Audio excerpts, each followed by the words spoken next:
Hey guys! Welcome back to my channel. Today is a bit of a different setup and it's also a bit of a different vibe because we are celebrating hitting 10k subscribers. What? That is actually insane, and I know to a lot of people it may not seem like a lot, but to me it means a lot and it represents so much more than just a number. To me it represents building a community and following your dreams and facing your fears no matter what people think, and it's just so crazy to me and I honestly can't thank you all enough. I'm just so honored that you guys enjoy watching my stuff, which is that's insane to me. So in honor of hitting 10k, I asked you guys what you would like to see as a 10k video special, and you guys all voted for a get ready with me Q&A. So I asked you guys to send me over your questions and I have all the questions here on my phone. We're gonna get ready for a dinner today. Let's get started. Okay, first question. Do I live in Australia? And if I do, what's it like there? The answer is yes, I do live in Australia. A lot of people wonder where I'm from because my accent is a little bit mixed. Don't even ask me why. I don't know. I've never been to America before.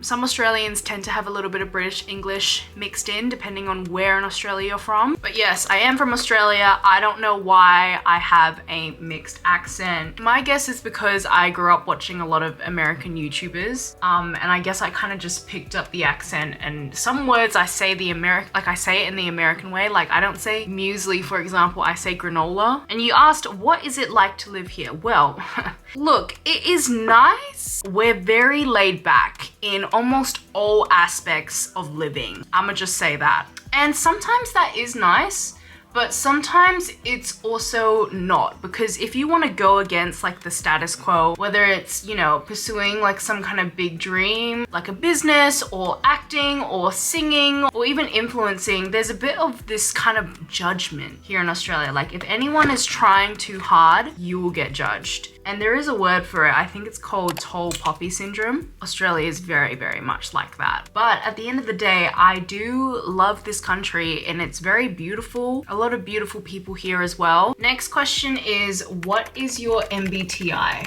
My MBTI is ENFJ. So that makes me a protagonist. No, literally, that's what it's literally called. Next question is, how did you become a content creator and how did you grow your channel? So to become a content creator, that is a bit of a funny question because all you need to do is just post. Now, I know that's kind of easier said than done because, you know, we all have fears. If I could give any advice on how to become a content creator, film what you want to film and post it, put it out in the world and see what becomes of it. Now, regarding how I grew my channel, there is unfortunately no secret formula to do so. The reality is that everyone is on different timelines. Some people will grow super fast in a matter of months, and other people it takes years to reach success. For me, what I found is just stay true to yourself, post what is authentic to you, and post content that you genuinely enjoy.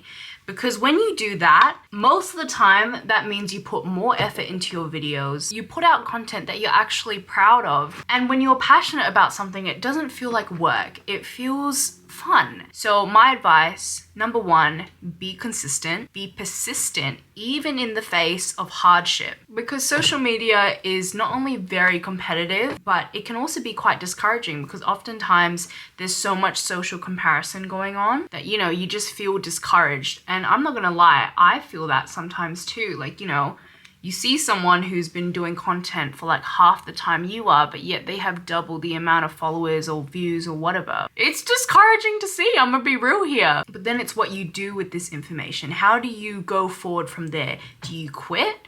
Or do you keep going and trust that your time will come?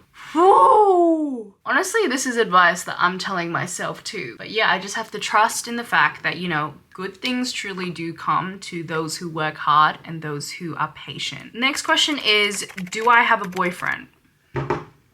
So the answer to that question is no, but that's okay, you know? I'm getting to the point where I'm trying to just enjoy being single because I have the rest of my life to be with someone. So I should just enjoy this period while it's here. What's my major and why am I studying it? So I'm studying a business degree and I'm specifically studying marketing. Why am I studying it? Well, actually when I graduated high school, I went through a bit of a dilemma and I didn't know what I wanted to do. Because the way things work in Australia is that in year 12 or in senior year, everyone gets something called an ATAR. And an ATAR is basically like a rank. And depending on what your rank is, that will determine if you can get into a certain course. So for example, for something like to become a doctor, if you wanted to get into med, that is an ATAR of like 90, 97, 98 or something like that, which is really hard. So not to toot my own horn, but I got a really, really good score, and that basically meant that I could do pretty much anything. But that was almost not that helpful because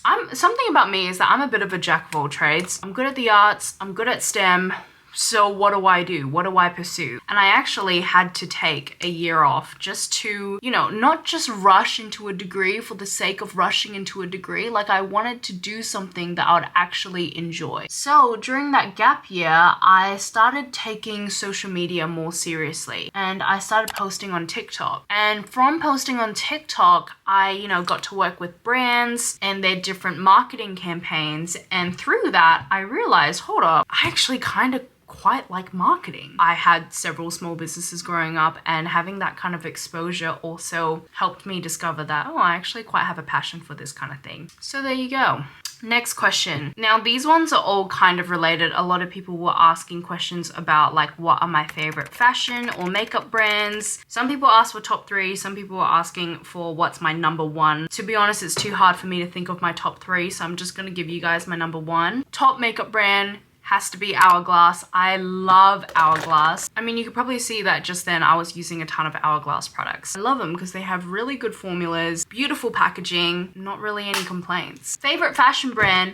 Now that changes kind of all the time depending on what kind of season and what kind of a mood I'm in. But right now you could probably guess that my favorite fashion brand at the moment is Paloma Wool. I love their clothes and I'm so blessed to have a beautiful array of pieces from them. They just encapsulate the vibe that I love at the moment, like chic, elevated pieces that are still quite simple, but they have a little zhuzh to it. They just have a little something there that just makes it unique, and I'm all about that. Tech I would recommend for a beginner YouTuber. Ooh. See, this is a hard one because everyone has different needs in terms of what they want to film, as well as budgets and even what's available in like their country or whatever. Honestly, to me, all you need to start a YouTube channel is literally just your phone. That is what I used at the beginning of my channel. I just used my phone. So yeah, I feel like don't let the fact that you don't have a fancy camera stop you from starting a channel. Honestly, all you need is a phone. And then once you get started, then you can find out, okay, these are the kind of videos I enjoy filming. These are the type of angles I want to do. And then from there, do your research and you will find a camera that will suit your needs. I feel like it's just too hard for me to give like a blanket statement of this is the camera you need to get,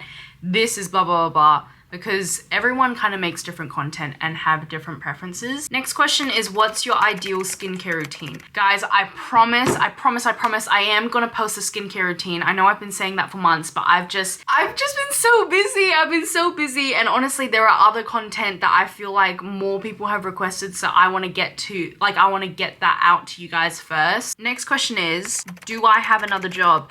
You are correct. Unfortunately, social media is not my full-time job yet. I'm hoping one day it will be. I won't give too many details just for privacy reasons, but I have 2 other jobs. One of them is in marketing and the other job is a tutoring job. And on top of that, I'm also a uni student. So yeah, I'm a busy girl, and that's why I can't really give you guys content as often as like I would like to. And I feel really sad about that. Like I wish I could, you know, just film more content, but you know, that's just where we're at the moment. Oh my gosh, I have so many more questions and I'm literally finished with my makeup. Okay, I'll answer 2 more questions. First one is, how did I find and develop my personal style?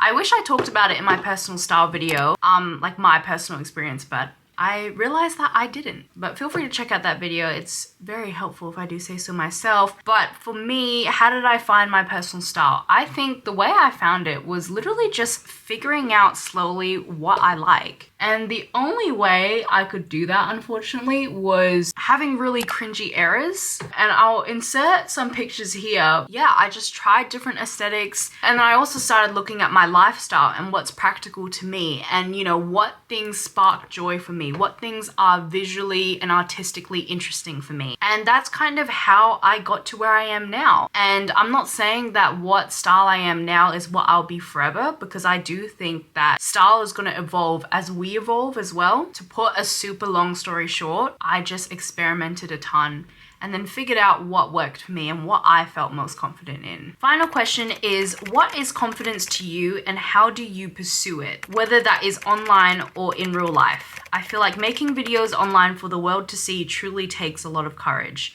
This is a beautiful question. Confidence to me is being comfortable in yourself and being the most authentic version of yourself. I feel like when you're not confident, that's when, you know, things like people pleasing and even just, you know, pretending to be someone else even though you're not like that. I feel like that's when all those kind of things come into play. And I think the way I have enough confidence to pursue content creation is honestly ignoring the haters. I know that sounds super basic, but honestly, you just have to stop caring about what people think. And I know it's so hard. And I still struggle with it. But the reality is that people are always gonna judge. Until you make it, then they're gonna ask, oh, how did you do it, bro? People are always gonna judge. And honestly, this content creation journey hasn't been easy. It's been full of ups and downs. It's been finding out that certain people that I thought would support me couldn't care less, or you find out that certain people have secret animosity against you. Like, certain people don't want to see you succeed. They don't want to see you doing better than them. And that's unfortunately the reality of most people. Like, I've even had some people that I used to go to school with, like, leave hate comments on my videos, which is actually insane. But to me, like, I've just changed my mindset that I'm like, you know what? No one actually cares about what you do. And if they do care, why do they care? It's giving fan behavior. So that's my 2 cents. Okay, I'm gonna go in with setting spray. Okay guys, that is the end of this video. Honestly, this channel really is a dream come true. It has been a dream of mine to become a YouTuber ever since I was 8 years old. And I've been doing social media on and off for almost 13 years now. And it really does feel like such a pinch me moment. Thank you for being here. I really appreciate it. I really do. And I'll see you guys in the next video. Bye!